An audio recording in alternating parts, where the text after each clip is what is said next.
नमस्कार, आप देख रहे हैं ना भारत न्यूज चैनल। दर्शकों, जिस तरह से ऑपरेशन सिंदूर के तहत हमारी सेना ने, चाहे वायु सेना हो, चाहे थल सेना हो, चाहे जो नेवी है, उन्होंने पाकिस्तान के अंदर घुसकर जो है उनको सबक सिखाया। जिस तरह से पहलगाम में हमारे निहत्थे जो 26 जो पर्यटक थे उनकी हत्या की, तो बहुत निंदनीय था।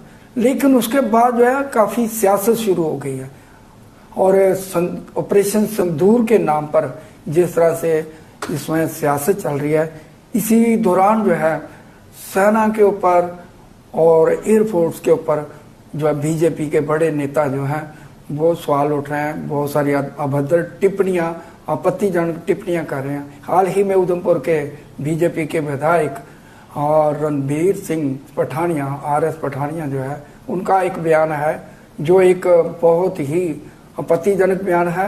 उसी पर बातचीत करेंगे। हमारे साथ नेशनल कॉन्फ्रेंस के शेख बशीर हैं जो प्रवक्ता हैं और MLC हैं फार्मर, तो उनसे बातचीत करें। पहले तो शेख साहब आपका स्वागत है। संधू साहब, आपका भी बहुत बहुत शुक्रिया। नव भारत का बहुत बहुत शुक्रिया, आपने तकलीफ की।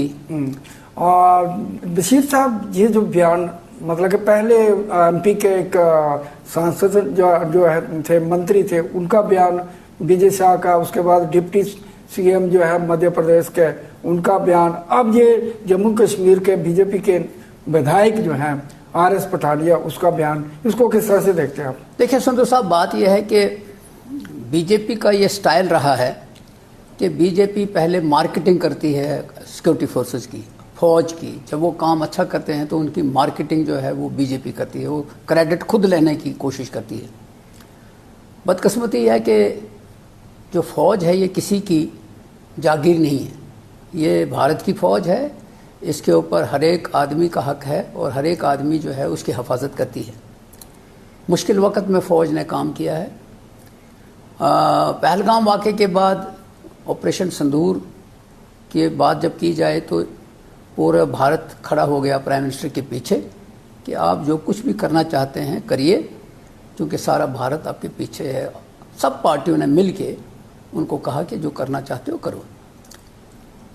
ऑपरेशन सिंदूर हुआ, उसके साथ जो बातें सामने आई, आने वाला वक्त में हिस्ट्री लिखेंगे लोग कि ऑपरेशन सिंदूर कैसे हुआ, उसका रिटेलिएशन क्या था। क्योंकि सोशल मीडिया में, इंटरनेशनल मीडिया में बहुत सी बातें सामने आई, लेकिन बीजेपी के कुछ लोग जो हैं उनको अपने दिमाग का इलाज कराना चाहिए। मध्य प्रदेश के एक मंत्री ने, विजय शाह ने कर्नल सोफिया कुरैशी के मतलब कमेंट्स किए, बहुत ही भद्दे कमेंट्स किए, अनफॉर्चुनेट किए। सुप्रीम कोर्ट ने कॉग्निजेंस ली कि बदकिस्मती से सुप्रीम कोर्ट को कहना चाहिए था कि इसको फौरी तौर पे गिरफ्तार है। ऐसे लोगों को बाज़ाब्ता तौर पे कॉग्निजेंस लेके सज़ा देनी चाहिए। और एक मंत्री जी उठे, उसने कहा जी फौज को मोदी जी के सामने नहीं, फौज जो है नतमस्तक, फौज जो है नतमस्तक हो जाए मोदी जी के। और मज़े की बात है, जम्मू कश्मीर के एक MLA जो सांसद हैं, उसने बयान दिया कि एयरफोर्स जो है वो सोई हुई थी। अब ये जो चीज़ें हैं ये बीजेपी के उल्टे दिमाग की एक सोच है कि वो फौज को इस तरह का या एयरफोर्स के मतलब ये बातें करते हैं। इसकी जितनी भी निंदा की जाए कम है।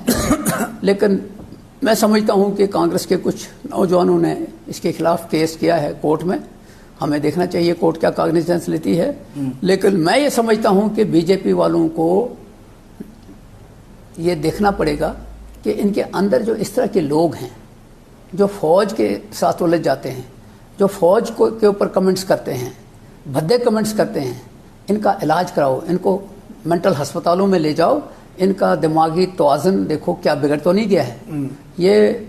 और ये नहीं जिम्मेदार लोग हैं। अगर ये गैर जिम्मेदार लोग होते, आम सा आदमी होता, तो हम कहते चलो कोई बात नहीं है, कोई बात नहीं है। बशीर साहब, मैं थोड़ा सा इसमें करूँगा, क्या ये बीजेपी के लोग जो है सत्ता के नशे में चूर हैं वो जो है इसी तरह से के बयान दे रहे हैं बार बार। देखिए, पहली बात यह है कि बीजेपी को क्या है, मैं प्राइम मिनिस्टर की भी कभी कभी बात करता हूँ, प्राइम मिनिस्टर ऑफ इंडिया ही कभी कभी ऐसी बातें करता है, हैरानगी होती है। जी जी बिल्कुल। अब जो नीचे लोग हैं जिन्होंने, मिसाल के तौर पे आर.एस. पठानिया ने जो बयान दिया है, ये बहुत ही निंदाजनक है, नहीं करनी चाहिए बात। देशद्रोह का ये मुकदमा ऐसा होना चाहिए। मुकदमा दर्ज करना चाहिए, इसके खिलाफ केस, इसको फौरी तौर पे गिरफ्तार करना चाहिए। हु इज ही कि वो एयरफोर्स के मतलब कमेंट्स करे। जी बिल्कुल। और फिर उस मुश्किल वक्त में, जब लोग मुश्किल में हैं इस वक्त। इसी तरह जो मध्य प्रदेश का मिनिस्टर है, जिसने सोफिया कुरैशी के मामले में कमेंट किया, जिसमें सुप्रीम कोर्ट ने भी कॉग्निजेंस ली, और उसको फौरी तौर पे गिरफ्तार करना चाहिए, उसको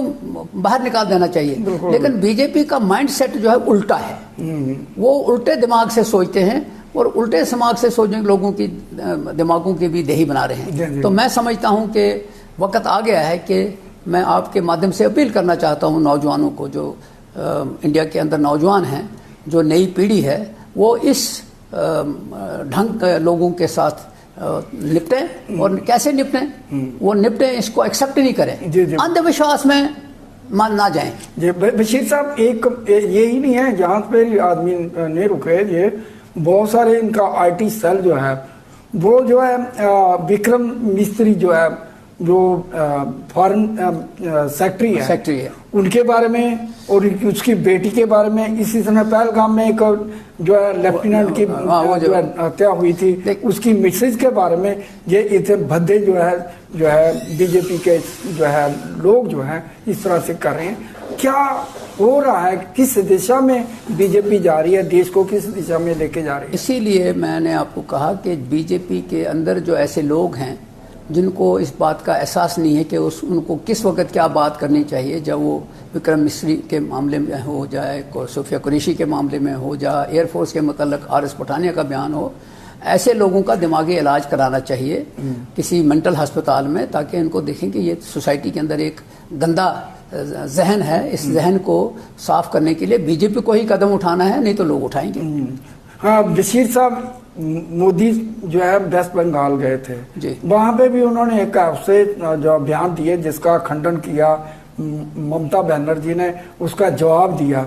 जब ऑपरेशन सिंदूर हुआ था तो बिल्कुल छाना बसाना देश के सभी पार्टियां जो थी वो खड़ी थी। वहां जाके फिर इस तरह का बयान देना कि अब ऑपरेशन सिंदूर के बाद ऑपरेशन बंगाल होगा, ये क्या है? ये बड़ी देश, ये क्या कहना चाहते हैं? पहली चीज ये है कि ऑपरेशन सिंदूर के बाद आपने ये भी देखा होगा कि डब्बियों के अंदर सिंदूर तकसीम किया जाने लगा। बिल्कुल। हालांकि हिंदू धर्म में सिंदूर किसी औरत के पास उसके हस्बैंड के हवाले से उसी का हक है और कोई दूसरा नहीं दे सकता। लेकिन बीजेपी वाले जो ठेकेदार बने हैं धर्म के, उनको ये एहसास नहीं है कि वो कर क्या रहे हैं। इसी तरह वो ऑपरेशन सिंदूर अगर बंगाल में करना चाहते हैं या इस तरह करना चाहते हैं, ऑपरेशन बंगाल करना चाहते हैं, तो मुझे ये लगता है कि ये उनके दिमागी तवाज़ुन का ताल्लुक है। तभी मैंने कहा कि इनका इलाज कराना चाहिए। लोग आहिस्ता आहिस्ता इस चीज़ को समझ रहे हैं। अगर कोई नहीं करेगा तो लोग खुद ही इस चीज में सामने आके इसका इलाज करेंगे, क्योंकि लोगों को झूठ के पता लग गया है। जिस तरह से चुनाव है, बिहार में चुनाव है, इस तरह दूसरे राज्यों में चुनाव है, तो बड़े बड़े कटआउट जो है लगा के ऑपरेशन सिंदूर, नीचे प्रधानमंत्री की फोटो, ऊपर एक रफाल जड़ा जहाज है उसका फोटो लगा के ये जो है वो कर रहे हैं। इसको किस तरह से देखते हैं? उम्मीद है कि लोग इस पॉलिसी को समझेंगे, वो इस झूठ को समझ के उसके बाद लोग अपना फैसला करेंगे। इस ऑपरेशन सिंदूर का बिहार के साथ कोई तल्लुक वास्ता नहीं है, लेकिन उसके साथ जोड़ के अगर ये करना चाहते हैं तो अपनी नालायकी का सबूत दे रहे हैं। बशीर साहब, जिस तरह से आर.एस. पठानिया ने जो इस तरह का बयान दिया एयरफोर्स के खिलाफ, जिस तरह से इन्होंने कहा है कि नालायक फोर्स थी, सोई हुई थी, आपको लगता है कि आपकी पार्टी को भी चाहिए था कि इसके ऊपर रिएक्ट करे और इसका विरोध करे, ताकि ऐसे लोगों को जो देश की सेना के ऊपर सवाल उठाते हैं उनको सलाखों के पीछे रखें? मुझे लगता है कि ऐसे लोगों के सवालों के जवाब या ऐसे लोगों के हर मामले में कमेंट करना हम अपने आप की समझते हैं कि हमारी ये तौहीन है, हमारा ये इशू नहीं है। ये चूंकि अगर ये मेंटल तवाज़ुन खो गए हैं तो हमारा ठीक है और हम इन चीज़ों को गैर जरूरी समझते हैं। और अब चूंकि नौजवानों ने उसके खिलाफ कोर्ट में केस भी किया है, देखते हैं कोर्ट क्या फैसला करती है। लेकिन इसका जवाब, जो सही जवाब देंगे, वो लोग देंगे वोट के जरिए। Thank you. तो ये थे शेख बशीर, इन्होंने कहा है कि ऐसे लोग जो बीजेपी के जो नशे में चूर हैं, इनके ऊपर अंकुश लगाना चाहिए। उनका जिस तरह से आर एस पठानिया जो है विधायक हैं, उधमपुर से चुन के आए हैं, ऐसे लोगों के ऊपर जो बड़ा सोच समझ के इस तरह के बयान देने, क्योंकि सेम जो हमारी सेना है, चाहे थल सेना है, चाहे वायु सेना है, चाहे समुद्री सेना है, जिसको नौ सेना कहा जाता है, ये हमारे देश का एक गौरव है। जब भी हमारे देश के ऊपर किसी ने आक्रमण किया है तो इन्होंने अपना शौर्य दिखाया, गौरव बढ़ाया देश का। तो हम चाहते हैं कि ऐसे बयानों से बचना चाहिए, ताकि हमारे देश की एकता और अखंडता के ऊपर कोई सवाल ना उठाए। धन्यवाद। Thank you very much.